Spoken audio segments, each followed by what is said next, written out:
The thing is, my wife was home for one of the showings, and she indicated that one of the families seemed to be, well, from some South American country. Mr. Calloway, that could well be the case, but obviously that wouldn't be a problem. We are looking for someone who could afford to buy your home for the price and terms you're looking for. Yes, I agree. But at the same time, I have to be sensitive to how they'll, fit into this neighborhood. I'm sure they will fit in just fine. Well, of course.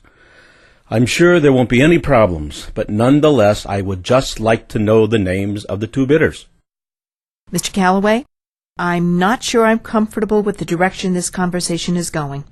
I'm sure you know, as well as I do, that anyone who can afford to purchase your home has the right to do so, regardless of their racial or ethnic background.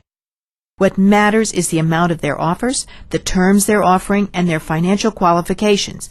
I'm willing to discuss any of these issues with you, but if you're going to make your decision on other criteria, like what their last name is, then, Mr. Calloway, we have a problem. Because I'll have to terminate this relationship and advise the buyer that he may be the subject of potential discrimination. Wait. No, Patty. You're totally overreacting. I'm just trying to balance out who will be the happiest here. But you're right. Counter both at $295, and let's see where it goes. It sounds like Patty will still have to be vigilant, but at least now she's on the right track. Let's see how Fred does with a slightly different scenario. Mr. Sniffle, I totally understand how important schools are to your home search. And I can be a tremendous resource to you in that area. My kids went through the Southside School District, as did I, and I can't say enough about that system. Well, of course, the Northside District has very fine schools as well, very fine, and I'm sure we could find you a lovely home in that area, but, the value of the home is often tied up in the school district. What do I mean by that? Well, let's say the Northside has a more diverse student population. Great schools, mind you, but a bit more diverse. While the Southside schools, they've been winning awards since well before I went there. So I obviously didn't have anything to do with it. But seriously, I think it's very important to buy a home in a school district that's right for your kids. Don't you agree? Uh-oh. Sounds like Fred is starting to dig a hole so he can jump in. Let's rewind the tape and give him one more try. Mr. Sniffle, I totally understand how important schools are to your home search, and I can be a tremendous resource to you in that area.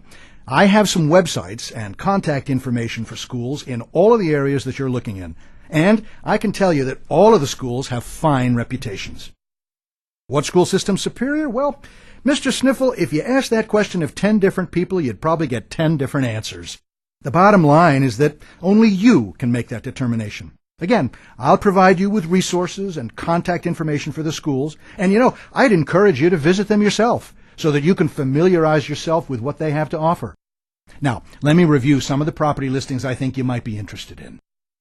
Fred did a much better job that time.